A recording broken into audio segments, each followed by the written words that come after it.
আসসালামাইকুম বন্ধুরা, কেমন আছো সবাই? তো আশা করি ভালো আছো। তো আজকে রান্না করব আলু দিয়ে মুরগির মাংস দিয়ে। তো কড়াই গরম হয়ে গেছে, দিয়ে দেবো তেল।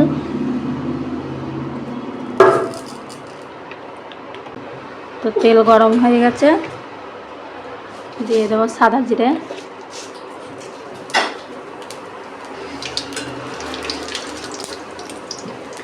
দিয়ে দেবো কাঁচা লঙ্কা চিরা, পেঁয়াজ কুচি,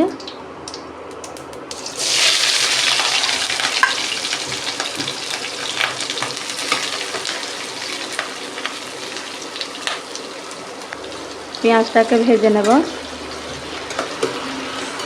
দিয়ে দেব নুন স্বাদ মতন,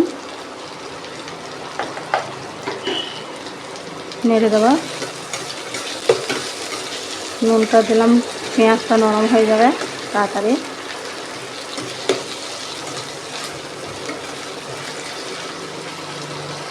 তো পেঁয়াজ ভাজা হয়ে গেছে, দিয়ে দেবো আদা রসুন বাটা,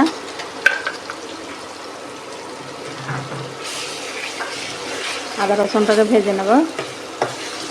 তো তেজপাতা গরম মশলা দেবো না, তেজপাতা গরম মশলা ছাড়াই রান্না করব মাংস আলু দিয়ে। আদা রসুনটা ভাজা হয়ে গেছে, এবার দিয়ে দেবো হলুদ গুঁড়ো, দেবো লঙ্কা গুঁড়ো, দেবো ধনে গুঁড়ো, জিরে গুঁড়ো।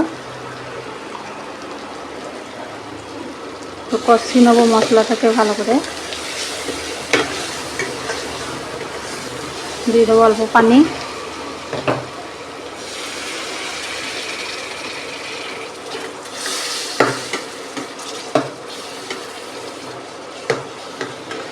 মশলাটাকে কষি নেব। মশলা কষানো হয়ে গেছে, মশলার গায়ে থেকে তেল ছেড়ে দিয়েছে, দিয়ে দেবো মাংস। তো মাংসগুলো আমি হলুদ মাখিয়ে নিয়েছিলাম, নেড়ে দেবো।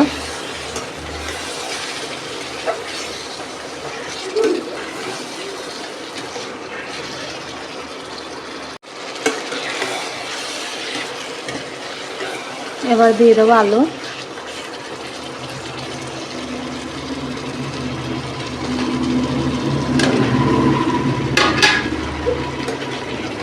মাংসটা আর আলুটা কষে নেবো ভালো করে।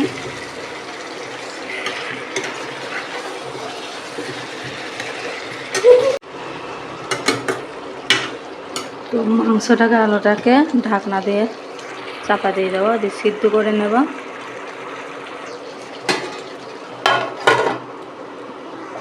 তো ঢাকনাটা খুলে দেখব, ঢাকনা চাপা দিয়ে কষে নিলাম মাংসটা। তো মাংসটা কষানো হয়ে গেছে।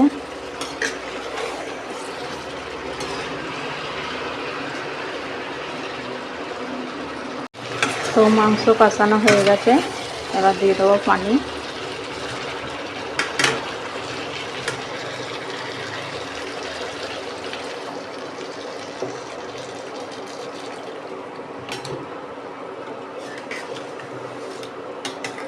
নেড়ে দেবো, এবার ঢাকনা চাপা দিয়ে দেবো। তো ঢাকনাটা খুলে দেখব,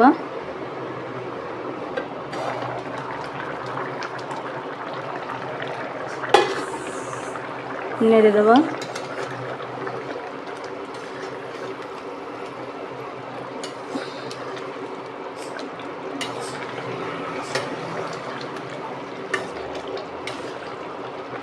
তো অনেকটা ঝোল আছে, ঝোলটা এখনো শুকিয়ে নেব। আলুটা এখনো সিদ্ধ হয়নি, একটু সিদ্ধ হবে।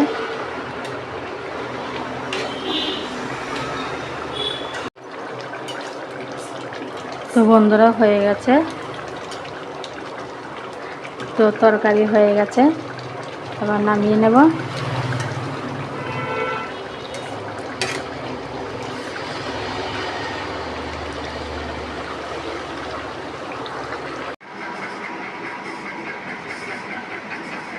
তো রান্না রেডি, রান্না হয়ে গেছে, নামিয়ে নিয়েছি। তো কেমন লাগলো বন্ধুরা কমেন্ট করে জানাবে।